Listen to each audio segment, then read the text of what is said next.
Sahabat Indoportal yang beriman, onta memiliki banyak keistimewaan. Seberapa istimewakah ia? Saking istimewanya, bahkan diabadikan di dalam Al-Quran. Bolehkah memakan daging onta? Berapa kali disebut di dalam Al-Quran? Apakah dengan beberapa nama atau hanya dengan satu nama saja? Kenapa muncul hewan unta diabadikan di dalam Al-Quran, sementara hewan yang lain banyak yang tidak diabadikan?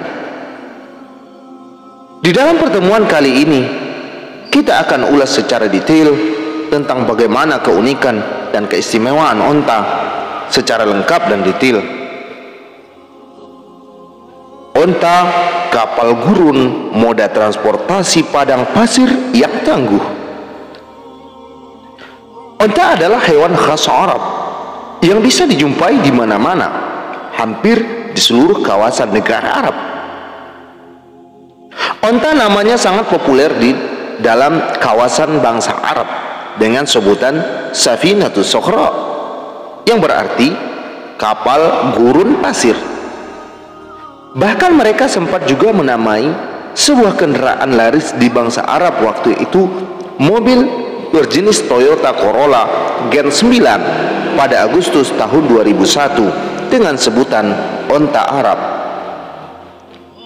Alasannya karena mungkin fungsinya hampir menyamai, mirip dengan onta.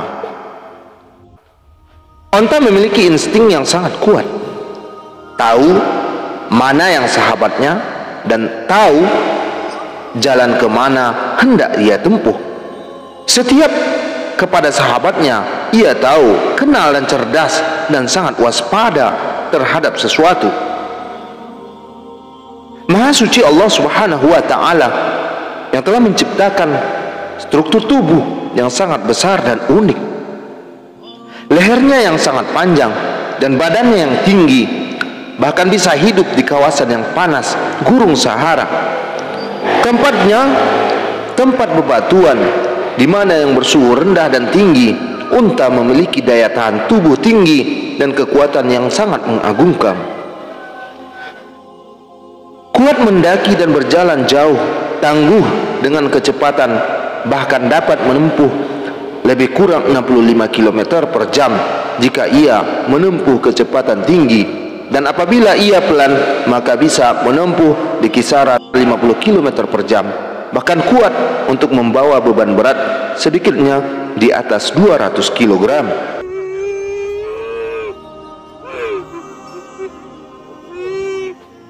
Sahabat Indoportal yang beriman, onta menangis dan mengadu kepada Nabi Muhammad SAW. Kenapa? Suatu hari Rasulullah SAW masuk ke dalam sebuah kebun kurma yang dimiliki oleh seorang Al-Ansor. Di dalam kebun tersebut, Rasul mendapati ada seekor onta yang sedang menangis dan mengeluarkan air matanya. Ketika melihat Rasulullah SAW, maka Nabi penasaran dengan hal itu. Rasulullah kemudian mendekati onta. Setelah diusap pundaknya, onta tersebut pun menjadi diam. Maka pada kesempatan itu, onta tersebut mengadu kepada Rasulullah SAW bahwa ia sedang kelaparan dan kelelahan. Kemudian Nabi Muhammad SAW menanyakan kepada siapa pemilik onta tersebut.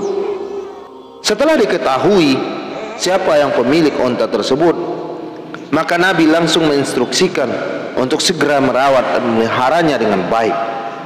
Jangan sampai membuat hewan peliharaan tidak terurus dengan baik. Sahabat Indoportal yang beriman, ada beberapa nama dan sebutan tentang onta yang ada di dalam Al-Quran Al-Karim. Yang pertama dengan sebutan ibil. Hal itu tertera di surat Al-Ghasiyah, firman Allah Subhanahu wa ta'ala, A'udzubillahi minasyaitonirrajim. Bismillahirrahmanirrahim. Afala yanzuruna ilal ibili kaifa khuliqat wa ilal samai kaifa rufi'at wa ilal jibali kaifa nusibat wa ilal ardi kaifa sutihat.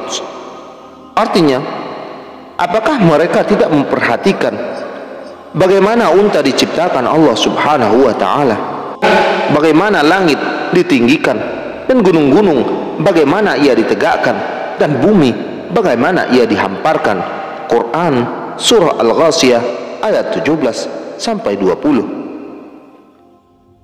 Kemudian dengan sebutan lain, onta juga di dalam Al-Quran disebutkan dengan al-air. Yang pertama ibil, yang kedua al-air. Al-Quran surat Yusuf ayat 94. A'udzubillahi minasyaitonir rajim. Walamma fasalatil airu qala abuhum inni la ajiru riha Yusuf laula an tufannadun. Waktu itu saudara-saudara Nabi Yusuf mengikuti perintahnya. Mereka mempersiapkan diri untuk kembali ke Kanaan, dan demikianlah ketika kafilah itu telah keluar dari negeri Mesir. Ayah mereka yang berada jauh di Kanaan berkata kepada para menantu dan cucunya yang tinggal bersamanya di Kanaan, sesungguhnya aku mencium bau Yusuf. Sekiranya kamu semua tidak menuduhku sudah pikun atau lemah akal, tentu kamu akan membenarkanku. Menanggapi ucapan Nabi Yakub yang selalu menyebut-nyebut Nabi Yusuf, mereka dengan kesal berkata, demi Allah, sesungguhnya dahulu karena engkau tetap saja mengira Yusuf, sesungguhnya engkau masih dalam kekeliruanmu yang dahulu, karena engkau tetap saja mengira bahwa Yusuf masih hidup. Kemudian penamaan yang ketiga adalah dengan sebutan naqah. Faqala lahum Rasulullah naqatallahi wa suqyaha. Ketika bergegas berangkat untuk membantai onta, ada seorang kaum Samud yang merasa tidak senang. Dia adalah Qudar bin Salif, karena utusan Allah Salih alaihissalam berkata kepada mereka, pergilah kalian dan janganlah membantai dan menyakiti onta Allah itu. Biarkan dia minum pada hari yang dikhususkan untuknya, maka janganlah kalian mencegahnya. Yang keempat dengan sebutan Jamal. Quran surah Al-A'raf ayat 40. Innal ladzina kadzdzabu bi ayatina wastakbaru anha la tufattahu lahum abwabus sama' wa la yadkhuluna al-jannata hatta yalijal jamalu fi sammil khiyat wa kadzalika najzil mujrimin. Sesungguhnya orang-orang kafir yang tidak mengimani hujjah-hujjah ayat kami yang menunjukkan keesaan kami dan tidak melaksanakan syariat kami, karena kesombongan dan kecongkakan mereka, tidak dibukakan pintu-pintu langit untuk menerima perbuatan mereka di dunia dan roh-roh mereka saat kematian datang. Dan orang-orang kafir tidak mungkin akan masuk ke dalam surga kecuali apabila onta sudah bisa memasuki lubang jarum. Ini satu hal yang mustahil terjadi.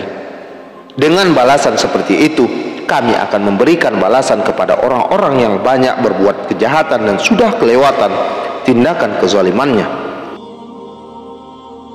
Sahabat Indo Portal yang beriman, ini adalah 4 nama sebutan yang ada di dalam Al-Quran tentang nama-nama onta di dalam Al-Quranul Karim. Sahabat Indo Portal yang beriman, onta ini adalah hewan yang sangat unik. Bahkan ia bisa melihat objek yang sangat jauh menjadi dekat dan objek yang kecil menjadi besar. Onta ini bisa makan daun-daun yang kering dan biji-biji kering. Dalam keadaan haus, ia bisa menghabiskan 100 liter air dalam satu waktu saja. Kaki onta ini mempunyai kuku yang agak lebar, membuatnya tidak mudah terperosok ke dalam pasir yang lembut. Bisa bertahan tanpa makan dan minum selama 5 hari.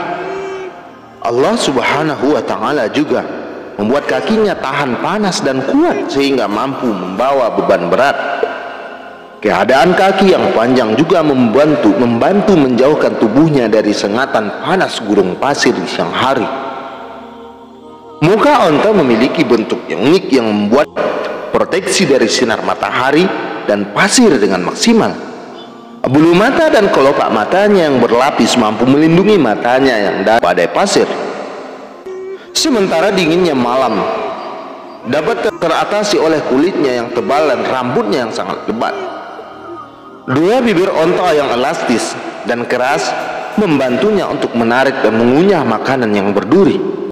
Onta juga tidak pernah kehabisan air liur, walaupun terus menjulurkan lidahnya keluar. Lubang hidungnya juga mempunyai katup yang berguna untuk menghalangi masuknya pasir ke dalamnya. Untuk hal yang sama, telinga onta memiliki bulu-bulu yang cukup lebat, baik di bagian luar maupun di bagian dalam. Apakah teman-teman pernah mengira punuk unta bukan berisi cadangan air bagi unta saat berada di padang pasir?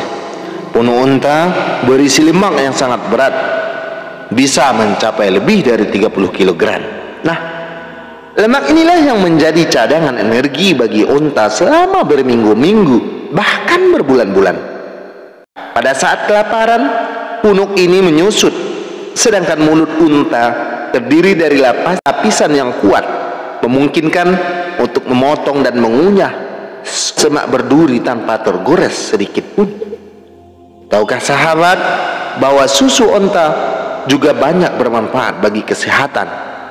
Ada beberapa manfaat kesehatan yang bisa didapatkan dari susu onta.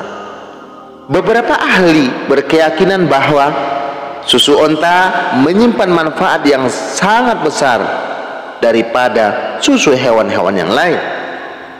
Ini dikarenakan karena susu unta memiliki kandungan lemak yang rendah, tapi tinggi akan kandungan zat besi, vitamin C, dan protein, merangsang pertumbuhan sistem organ dan tulang. Protein hewani yang tinggi pada susu onta dapat membantu merangsang pertumbuhan dan perkembangan tulang serta sistem organ tubuh. Maka tak heran dalam beberapa budaya negara Timur Tengah dan Afrika, susu onta ini diberikan kepada bayi dan anak-anak yang kekurangan gizi. Nah, itulah dia sahabat tentang kelebihan dan keistimewaan onta yang terdapat di dalam sejarah-sejarah terdahulu. Demikian pembahasan kita tentang beragam keistimewaan dan informasi hewan onta dan ketangguhannya. Terima kasih sudah menyaksikan video ini sampai selesai. Mudah-mudahan dapat memberikan informasi yang bermanfaat bagi kita semua.